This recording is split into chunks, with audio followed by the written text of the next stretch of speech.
Hello guys, welcome back. तर एवढ्या पावसात मी आज आली आहे कोल्हापूरला हॉटेल सयाजीमध्ये, कारण यांच्या ब्ल्यू लोटस रेस्टॉरंटला सुरू आहे आखाड फेस्टिवल.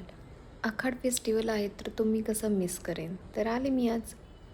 आणि हे आखाड फेस्टिवल आहे 3 to 12 ऑगस्ट संध्याकाळी 7 वाजता. तर यांनी छान डेकोरेशन केलं आहे, हे बघू शकता तुम्ही. चलो फिर देखते आज क्या क्या है खाने में. पहिल्यांदा तुम्हाला असा वरून मस्त व्ह्यू दाखवते. हे बघू शकता, खाली बुफे लागला आहे आपला. जर तुम्हाला सेलिब्रेशन करायचं असेल बड्डे ॲनिव्हर्सरी तर ते असा सेटअपही लावून देतात, जिथे तुम्ही सेलिब्रेशन करू शकता. आणि त्यांनी एक मेनू कार्ड पण दिलं आहे, त्याच्यामध्ये प्राईज आहे, तुम्ही चेक करा. तर सगळ्यात पहिल्यांदा आले होते स्टार्टर्स. ठेचा चिकन आणि रवा फिश फ्राय, चिकन घी रोस्ट आणि मटन सुक्का. चाट पण होते आणि चाटमध्ये मी दहीपुरी आणि हा आहे त्यांचा लाईव्ह काउंटर. मेनू इथं दिलेला आहे आणि मी यांचा खिमा पाव ट्राय केला. वाव, एकदम ऑसम खिमा.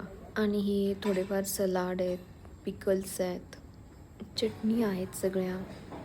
हा आहे त्यांचा मेन कोर्स. इथं टॅग दिलेले आहेत, तुम्ही चेक करा की काय काय आयटम्स आहेत ते. हा बुफे त्यांचा 12 मंथ असतो, पण आखाड फेस्टिवलमध्ये तुम्हाला मटन, चिकन, फिश, क्रॅब्स सगळं एका वेळी मिळतं आणि एकदम ऑथेंटिक टेस्ट होती. तुम्ही पण एकदा नक्की ट्राय करा. आणि त्यांनी रक्ती मुंडी पण ठेवली होती. खूप छान, मस्त, छान एक्सपिरियन्स होता. तुम्ही ट्राय करा एकदा. गटारी सेलिब्रेट करायला नक्की या ठिकाणी जा. इथे नॉनव्हेज बरोबर व्हेज बुफे पण लागला होता, पण मी नॉनव्हेज लवर असल्यामुळे व्हेजकडे काही मी गेले नाही आहे. जे तुम्हाला मेनू कार्ड दाखवले ते पॉज करून तुम्ही बघू शकता व्हेजमध्ये काय काय मेन्यूची लिस्ट आहे ते.